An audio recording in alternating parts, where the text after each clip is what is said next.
El artículo 123 constitucional garantiza a los trabajadores la libertad de agremiarse, de hacer un sindicato. No obstante, hay algunos obstáculos que han sido introducidos por las leyes reglamentarias. Algunos de ellos son la cláusula de exclusión, pero también la toma de nota. Hoy nos acompaña José Luis Canchola Arroyo. Él es presidente del Congreso del Trabajo, Delegación Estado de México. Es maestro en Derecho, presidente del Colegio de Abogados del Valle de México, filial Atizapán de Zaragoza. Es secretario general de la Federación de Trabajadores del Sindicalismo Nuevo de México. También está con nosotros Carlos Ferrán Martínez Carrillo. Él es coordinador de comisiones del Ilustre y Nacional Colegio de Abogados de México, profesor de Derecho Laboral en la Universidad Iberoamericana, columnista en IDC Expansión, en el Heraldo de México y en El Mundo del Abogado. Es socio del área cultural laboral, Cuesta Campos Abogados. Hoy aquí, en Juzgue Usted.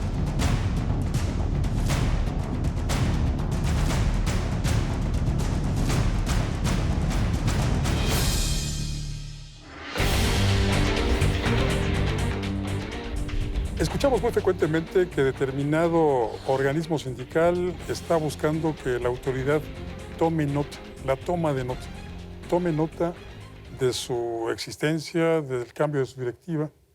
¿No es esta una intromisión por parte del gobierno a la actividad sindical, a la libertad sindical?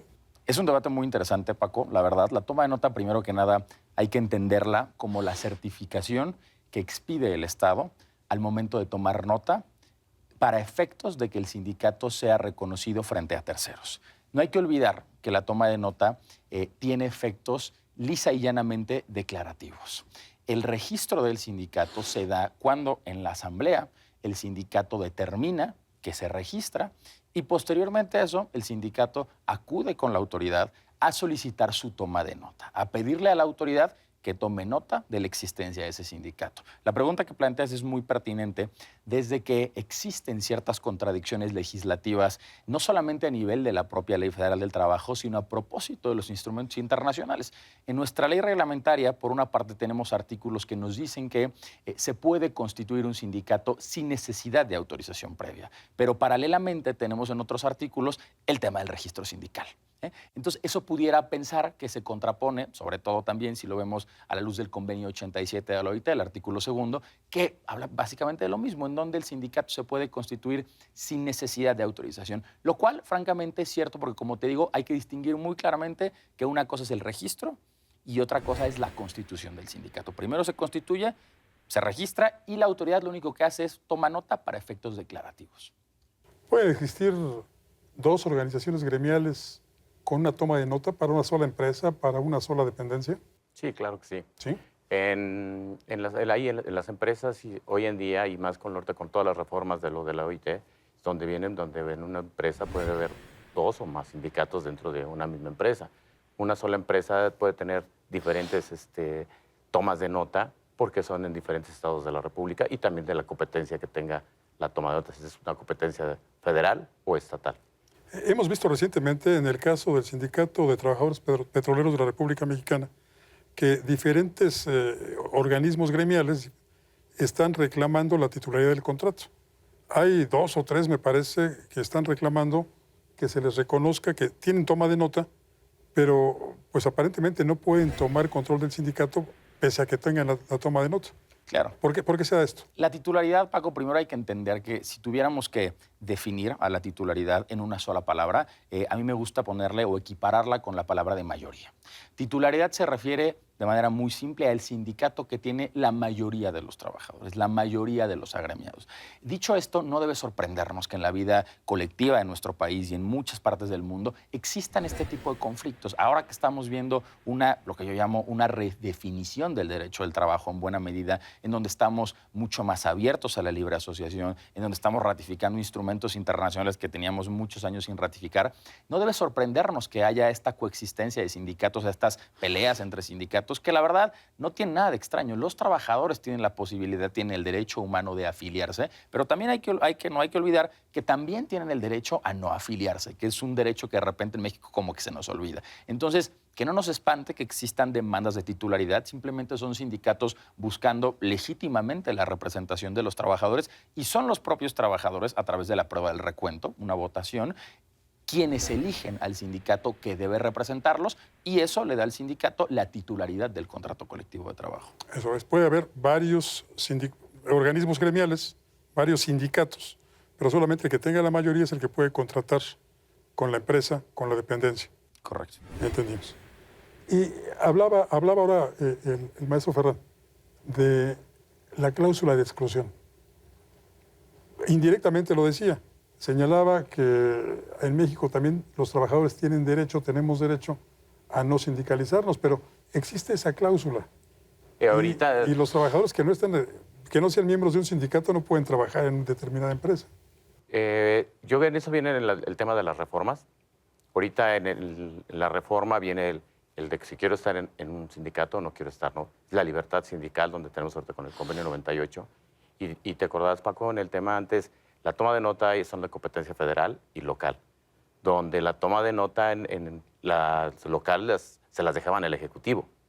Hoy en día ya va a haber un órgano descentralizado donde va a estar la conciliación, donde van a estar los contratos colectivos registrados y es donde el registro de decisiones va a expedir las tomas de notas para sean competencia local o federal. Ya no en el Ejecutivo, sino en el Judicial. En el Poder Judicial. Un órgano descentralizado donde va a quedar en ese órgano descentralizado.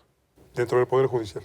No, es un órgano que está fuera, independientemente del órgano donde los senadores va a haber una terna para poder, quién va a ser el que va a dirigir ese órgano con sus propios recursos, donde va a tener eso, y el Ejecutivo Federal, el presidente de la República, si no hay un acuerdo para poder tener al presidente, él lo designará. ¿Es un órgano constitucional autónomo? Es un órgano constitucional autónomo. Ya tendremos 12. Exactamente. Ya tendríamos 12. ¿Y cómo se va a llamar? Es el órgano descentralizado. Es el órgano el órgano donde están conciliación y arbitraje. No es el órgano de conciliación y el tema del registro de asociaciones. Y donde también va a estar el órgano donde va a estar la conciliación. Extraoficialmente podemos decir también, porque todavía no hay nada que nos permita oficializarlo, pues, que se va a llamar Centro Federal de Conciliación y Registro Laboral, en donde, efectivamente, como decía José Luis, como lo platicaste tú, Paco, este órgano tiene una naturaleza absolutamente descentralizada y hay que distinguir muy bien que un concepto es lo que hemos platicado en otros foros, esta migración de la justicia laboral del Poder Ejecutivo al Poder Judicial, por lo que hace a la impartición de justicia, y otra cosa, sí relacionada, pero otra cosa al fin, es la creación de, por una parte, este organismo descentralizado federal, lo que algunos han llamado un superorganismo, en razón de las atribuciones que va a tener, concretamente el registro de los contratos colectivos, el registro de los sindicatos, el registro de los reglamentos interiores de trabajo, y que además va a absorber las funciones conciliatorias en materia federal. Y paralelamente tendremos también la creación de los centros de conciliación, cuyas funciones, por cierto, se van a limitar a conocer de esas conciliaciones que no corresponden al artículo 527 de la ley, o sea, las que son locales, y van a ser esa instancia prejudicial, valga la redundancia, antes de llegar al litigio laboral en lo que serán los tribunales laborales. El que en un sistema presidencialista como el nuestro, donde el Ejecutivo, por supuesto, tiene preeminencia, el que pierda estas atribuciones de conciliar y arbitrar en los conflictos entre capital y trabajo, ¿no quiere decir un poco que el Estado también está dejando a un lado su responsabilidad de tutelar el derecho al trabajo? Si me preguntas a mí, no sé qué opina el licenciado Canchola aquí, yo creo que el Estado está entendiendo que su función no es la de impartir justicia laboral. Para eso tenemos tribunales. Hay, por supuesto, todo un debate sobre cómo fue que llegamos al tripartismo en materia laboral, por qué tenemos el sistema que tenemos, pero el Estado yo veo el vaso medio lleno. Yo veo que el Estado dice, esto no me corresponde a mí, hasta aquí llegan mis atribuciones, dejémoslo al Poder Judicial. No sé qué opina el licenciado, ¿no? Yo creo que aquí en el tema del gobierno, en este momento está tomando otro papel, ¿no? Donde dice, a ver, las tomas de nota, la impartición de justicia va a ser en el Poder Judicial, donde vamos a poder tener una mayor transparencia, donde vamos a quitar muchos sindicatos que no eran, como decían, protección. Hoy sí va a haber una legitimación del que le entreguen una toma de nota, que va a ser por una asamblea, donde vamos a tener un paso más, ¿no?, de corrupción. Vamos a trabajar más con la base trabajadora, con todos los trabajadores, donde va a ser comités reales dentro de una empresa, no comités de papel, ¿no? Estamos viendo esta nueva cultura laboral, pero también estamos viendo que los viejos liderazgos que todos conocemos, y no los conocemos bien precisamente por sus buenas obras, están replicando o están acomodándose a esta nueva legislación, a esta nueva situación. Una central obrera nace otra también, pero son los mismos personajes y prácticamente con los mismos métodos que los trabajadores han rechazado todo el tiempo. Una dirigencia a mano alzada, no democrática, no por voto secreto como ahora creo exige la ley. ¿Esto no es un poco contradictorio, licenciado? Yo creo que con la nueva reforma es que todavía está dentro de la Cámara todas las leyes secundarias, ¿no? Pero ahorita ya con la reforma constitucional del 107 y del 123, donde desaparece el tripartismo, entonces se manda al órgano.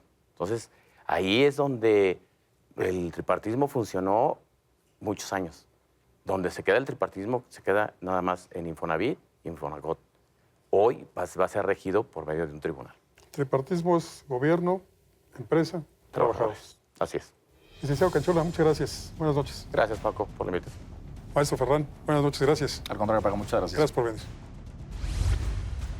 Las recientes reformas en materia laboral que se han hecho a la Constitución, pero también la adhesión de México a convenios internacionales, ha posibilitado que los trabajadores puedan agremiarse a la asociación sindical que más les convenga. No obstante, será la que tenga la mayoría la que obtenga la titularidad del contrato colectivo. De eso platicamos en la noche con los expertos. Pero lo que nos interesa es que juzgue usted. Soy Francisco Rodríguez, le agradezco su atención. Lo invito a que nos reencontremos aquí la próxima semana. Mientras tanto, le deseo, como siempre, buenas gracias y muchas, muchas noches.